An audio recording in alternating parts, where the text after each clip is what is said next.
Hi and welcome to Let's Talk, all about books, social media and what's happening in Auckland. Carol Bew will be here with her Book of the Week and I've got my Word of the Week for you. We'll also meet Te Awhana Arahanga, an author who's currently researching something very dear to every Kiwi's stomach. But first up, we've got all the latest on what's going on at the Auckland War Memorial Museum. Curators Clarke and Fuli Pereira are here to highlight the garment that everybody wears, the T-shirt. Hi Chanel and Fuli, welcome to Let's Talk. Now this sounds like a really contemporary idea for a museum to be doing. So Fuli, where did the idea come from? Well, Chanel's always had a interest in fashion and design, and my interest is specifically how New Zealand-born and New Zealand-based Pacific Island artists project their identities, and so our personal interests seem to come together really well, and using the T-shirt as a vehicle for expressing those identities. So why the T-shirt, Chanel? Is it just that it presents you with a nice sort of square to put some fabulous art on, or is it because maybe it's such a... Mostly for us it's because the T-shirt's so accessible. It's recently been described as the Big Mac of fashion, meaning, it's accessible to everyone, it crosses ages, genders, classes, cultures. So not everyone has a designer gown, but pretty much everyone's got a T-shirt. Yes. And so because we knew it was accessible to everyone and how it's a really good vehicle for people to put a message or display their allegiance without actually having to verbally say anything. Yes, yeah. And it is this fabulous space for creativity though, isn't it? I mean, anything can go there. And I've noticed, I've been really interested to see too, in I think especially in Maori and Pacific Island communities, that often at a funeral everybody will be wearing a T-shirt which relates to the deceased person. That's right. Which, and I haven't seen it at many Pākehā funerals, yeah, I don't think. No, but it's a very special thing, isn't it? Recent phenomenon as well. Yeah, and they can be brilliant in colour. They can be brilliant pink or bright orange or whatever. A growing phenomenon. Yeah, we have a staff member at the museum whose mother died and they all had Nanny on the T-shirt and rest in peace, and so it's a nice way to memorialise family members. Yes, and you keep the T-shirt forever. But apart from that, of course, we're so used to seeing brand names and sports teams and just sort of holiday in Rarotonga or whatever T-shirts. It's just everywhere, isn't it? It is. So Chanel, what are the different elements of identity? I mean, how is this working? Is it just an exhibition? No, it has three elements. It's kind of gone from this little one T-shirt show and busted out to enormously. So we've got on-site, off-site and online. So on-site at the museum, we have an exhibition, so people can come and see some of the T-shirts in our T-shirt Hall of Fame. Upload their own T-shirt if they're wearing a T-shirt, so we're encouraging people to come into the museum with their favourite T-shirt on, and we can upload that. Do you scan it on the spot or photograph it? Take a photograph in front of the computer. We've been off-site at festivals, so in late January we're at the Ngāpui Festival, we've been at Pacifica and Polyfest and been collecting T-shirt images there, and then we have our website, which is our online presence, Identi-Tee.com.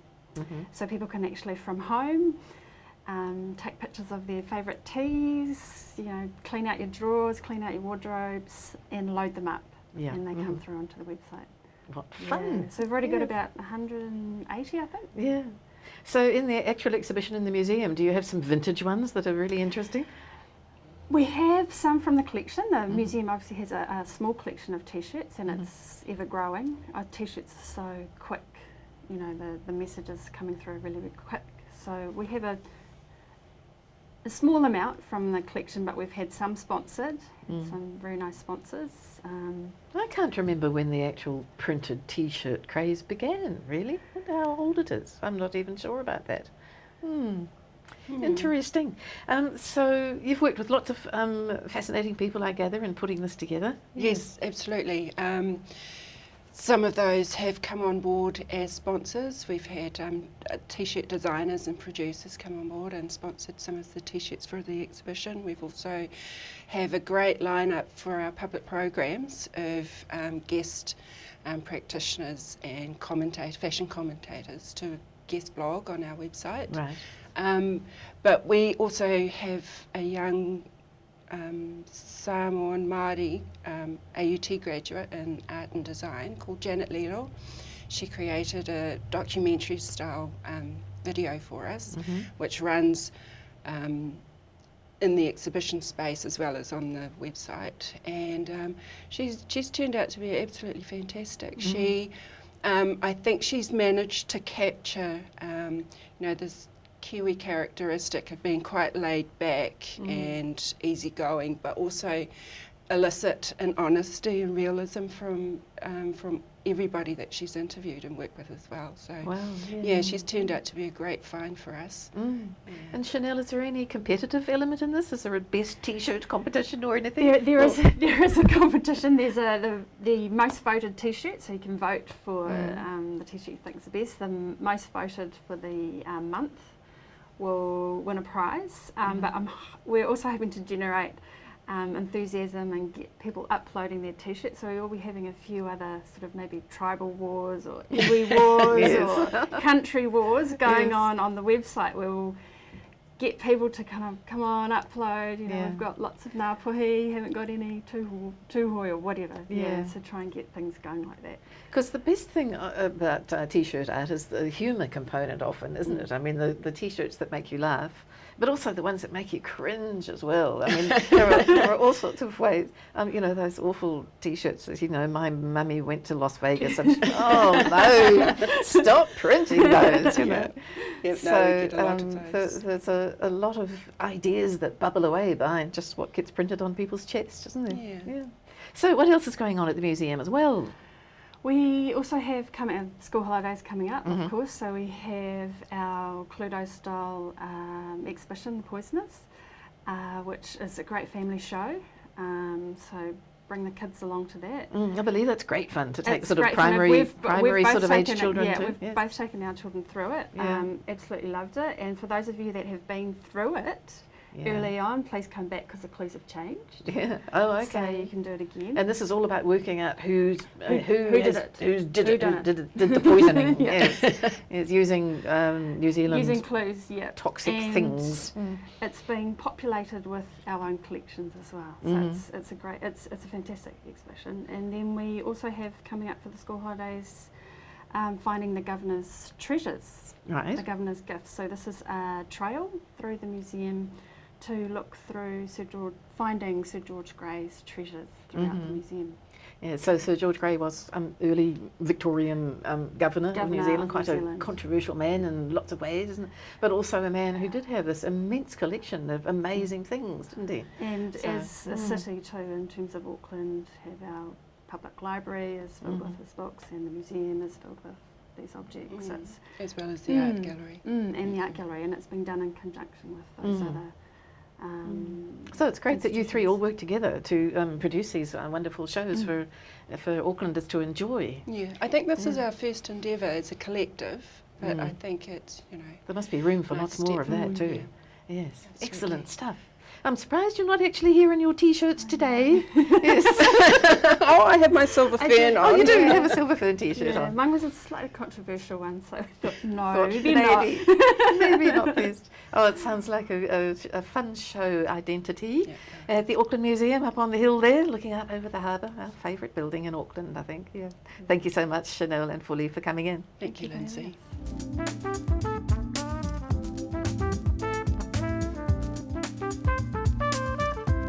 Walking hardly seems like something worth mentioning as a word of the week, but such is the power of social media that it's becoming, on Twitter at least, a very high-vis item. The reason why is that someone famous has taken up walking and is challenging everybody to do it too. Michael Moore, the documentary maker who's shot to fame with films like Bowling for Columbine and Sicko, doesn't look like a guy who does a lot of walking. He's big.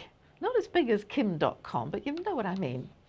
For some reason, presumably some pretty urgent health advice, he's taken up exercise. Every time he steps out his door, he tweets about it, using the hashtag #MikeTakesAWalk.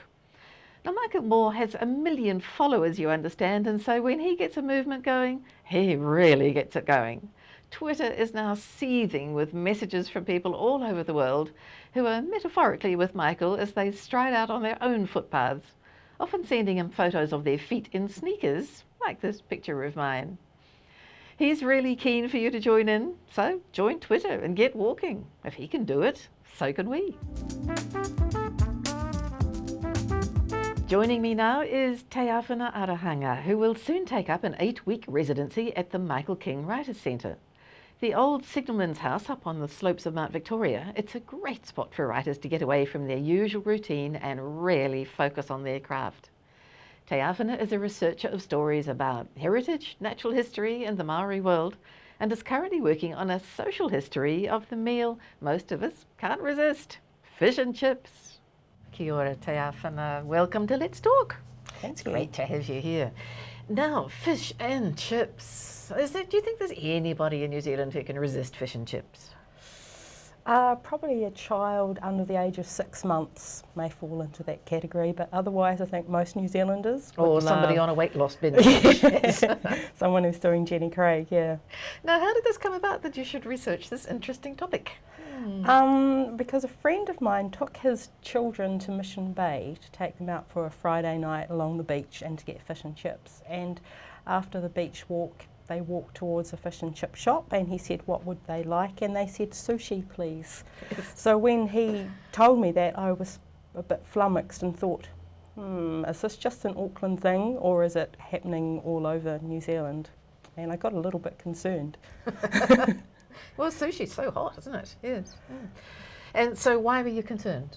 I was concerned that a part of Kiwiana, well, it's more than Kiwiana, it's actually just a part of our normal New Zealand life, was disappearing, and if so, why was it disappearing? And then I studied it and found that there actually wasn't much around, and I thought, well, I'll write a little article for an in-flight magazine, thinking it would be 2,000 words max, and now it's blown into a huge, full-size book. Yes. And do you have a publisher for it at this stage? Not at the moment, No, so but- yeah, Yes. I've got a few knocking, so But that's a good idea. Sounds like a winning idea to Yeah, me. yeah. So how long have New Zealanders been eating fish and chips? It's been a little bit of a contentious argument. We're looking around the turn of the century, around about 1905.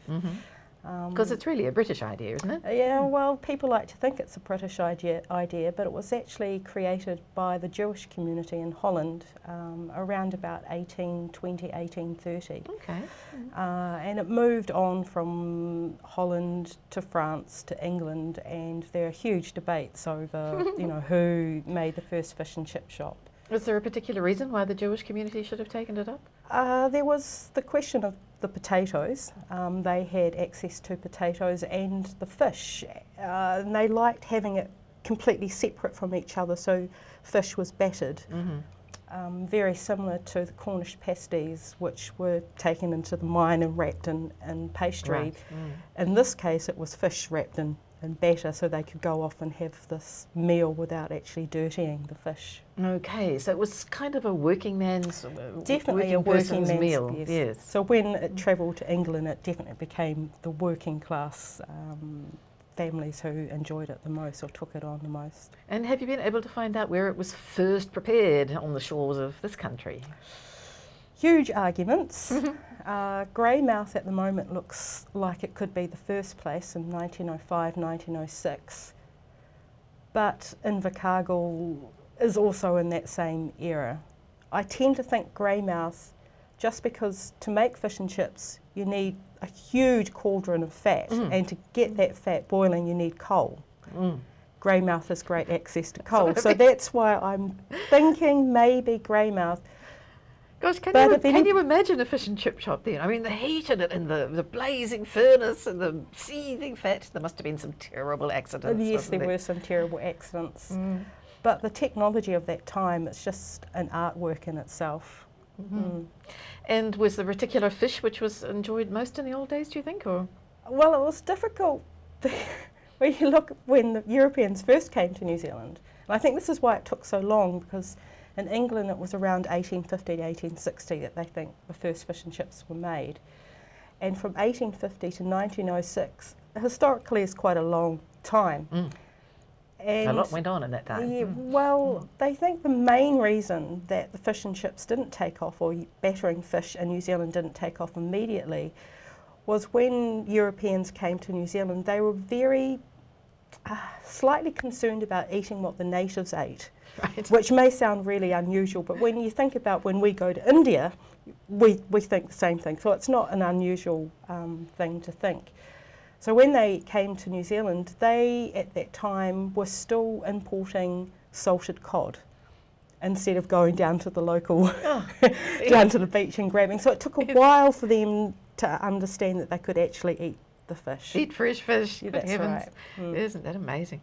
And in doing all of this research, have you become a bit of a connoisseur of fish and chips yourself? Eating lots of it?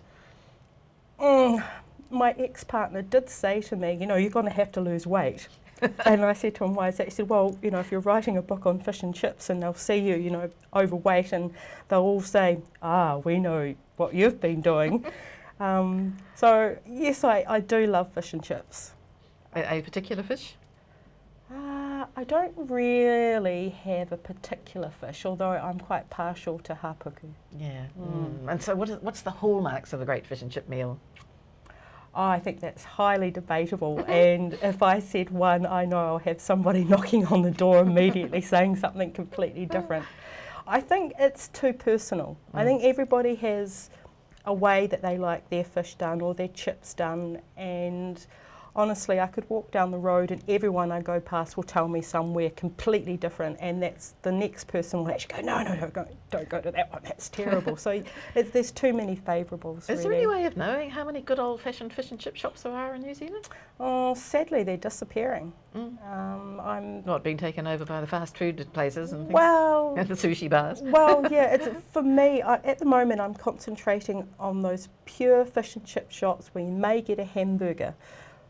I'm not looking at fish and chip shops where you'll get Thai or you'll get Chinese or you'll get Indian. Chicken and cashew nuts and vegetables. That's exactly right. I'm looking at the old fish and chips shops that used to be on the corner next to the dairy that may have had in my day, a Spaceys machine in there, or those wonderful games where you put a 2-cent coin in and you flicked it back and forth, or the other one that was 5 cents, a bit more extravagant, and you popped it in and flicked the metal handle and it told you were going to win or lose, or gave you your horoscope for the day. And it all had to be wrapped in real newspaper, huh? Had to be wrapped in newspaper. Yeah. Now, all of this you're going to be writing about, perched up on the hill on the side of Mount Victoria, in a house that I think many many Aucklanders probably don't even know is That's a there. shame. Yes, so the Michael King Writers Centre gives fellowships to people like you. Yes. And is yours a Māori fellowship, I understand? Mine is a Māori fellowship, yes. And you get how many weeks there? I get 8 weeks, but I'm really lucky in some ways because I'm actually staying there for a little bit longer. I'm a Christchurch refugee and they have so kindly taken me in, and I have to say amazingly so.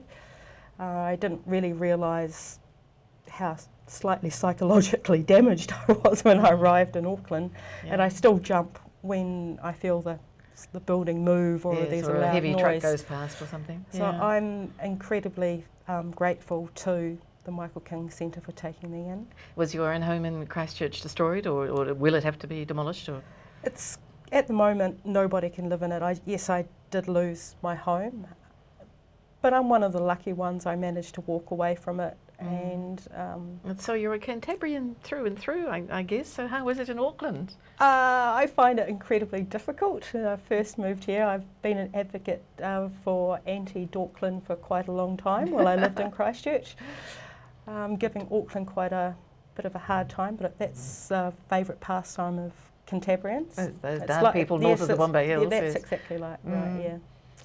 So it's been very interesting, and I still have a lot of friends who are most concerned about me being in Auckland. But once I go home, they go, oh, no, she's still a Christchurch person. So I haven't turned into a Jaffa yet. And no doubt enjoying some quite nice food and different sorts of ways of doing fish, and which don't necessarily involve a bucket full of chips. That's exactly right. That's great. No, I'm thoroughly enjoying my new hometown, although I won't say that to anyone back home in Christchurch.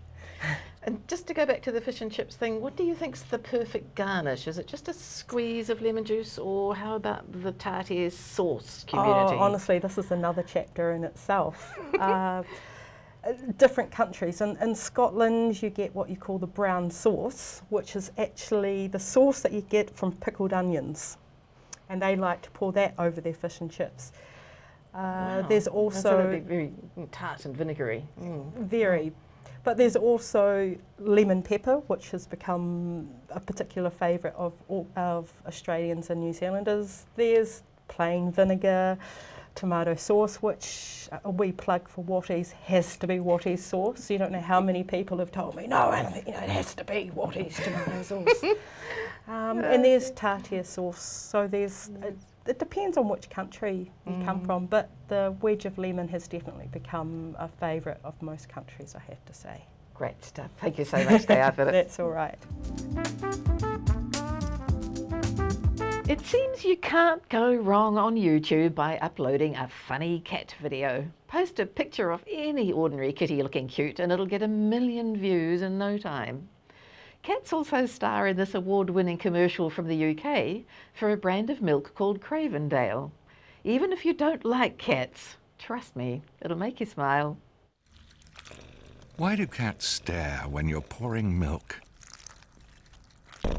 It's like they know it's only a matter of time. Time.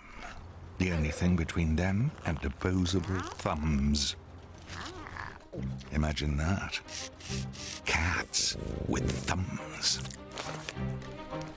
And what if they got together? Gangs of cats with thumbs. An organized army with one thing on their mind. Cravendale. Well, jog on, kitties. Hello, Carol Bew from the Women's Bookshop. You've got The Roundabout Man in front of you, I see. Yes, it's by Claire Morrell. Now, Claire Morrell wrote a book, 2 or 3 novels before this one, called Astonishing Splashes of Colour, that was shortlisted for the Booker Prize. And there's this lovely story about her. She was a middle-aged school teacher, and she got the news when she was at school, and she rang her daughter from school and said, Margaret Atwood and I are on the short list. I love that story. She had been writing for a long time and has finally broken through. That book was shortlisted and she's written for the Booker, and she's written a number of things since. This one, The Roundabout Man, is quite extraordinary. She gets very quirky characters who are in quite unusual situations. The Roundabout Man is literally living in a caravan in the middle of a very large roundabout in the north of England. And I mean, it's such a large roundabout that there are trees and shrubs and bushes all around. And there's British roundabouts are just astonishingly huge, aren't Yes, they, too? yes. Or can And be. you can't actually, if you were just driving around the roundabout in your car, you couldn't see his caravan. Now, his name is Quinn, and he's living there in solitude with nothing apart from bits and pieces he collects from. There's a roadside stopping place, you know, with a lay-by where place. you, a lay-by. No, it's more than that. It's where you fill up with petrol and get food en route and all that sort of thing. So he wanders over there regularly and collects bits and pieces, and so has this sort of odd assortment of things that keep him going. But he has actually been very wealthy and has given all the money away. Now, his wealth has come from his mother's writing. His mother was a very famous, extremely famous children's writer, and she wrote these series of books about Quinn and the triplets, because he had triplet sisters. And he has spent his entire life trying to escape from the fact that he is Quinn, real Quinn, from the book, of all the series of books of Quinn and his triplets who get up to all these adventures. And when I say famous, I mean in the story that the mother, his mother as a writer, is, has the stature of sort of Enid Blyton, whatever you may think of Enid Blyton. But so she's extremely famous, and the triplets and Quinn end up being left a huge amount of money. The triplets separate and go off and lead very separate and in many ways quite lonely lives, and Quinn himself as a man leads a very lonely life. He did have one marriage to an absolute ardent fan of the books, and that marriage was a disaster. He spent most of his life on his own and now lives in this extraordinary As a situation. hobo, yes. Basically. Yes. But he's rejected all material things, really, and goes. The people at the cafe at the road lay-by know him, and they overlook the fact that he will sneak in and eat leftovers from people's plates and things like that. And he just says he's using up waste that would have been thrown out otherwise. And So this is the premise. So then what happens to change this? Well, you get the whole background of what's led him up to living like this. He finally meets the woman, or gets to know the woman who is in charge of the whole roadside service area. And initially he doesn't like her. She's a youngish woman, but she's very bossy. She, in fact, it turns out, has had quite a high-flying career herself and has decided to drop out of it and do something else. And she's not anywhere near as bossy as he originally thinks. And she forces him to face up to some of the realities of his past life. The fascinating thing is that when he says his name's Quinn, nobody believes he's the real Quinn. So he doesn't even need to disguise himself, because people would never accept that he was the real famous Quinn from the books. It's so very it's a bit quirky. like sort of Tom Sawyer growing up and then denying that he was ever Tom Sawyer. Yeah. It sounds really, really interesting. It's quite sad in some ways, but very quirky and quite amusing at the same time. Right. Thank you so much, Carol. Thanks for watching, and we'll see you next week when we'll be talking with Dr. Robin Kelly about his book, The Human Hologram. Meanwhile, don't forget there's more about our content on our page at facebook.com/Let's Talk NZ.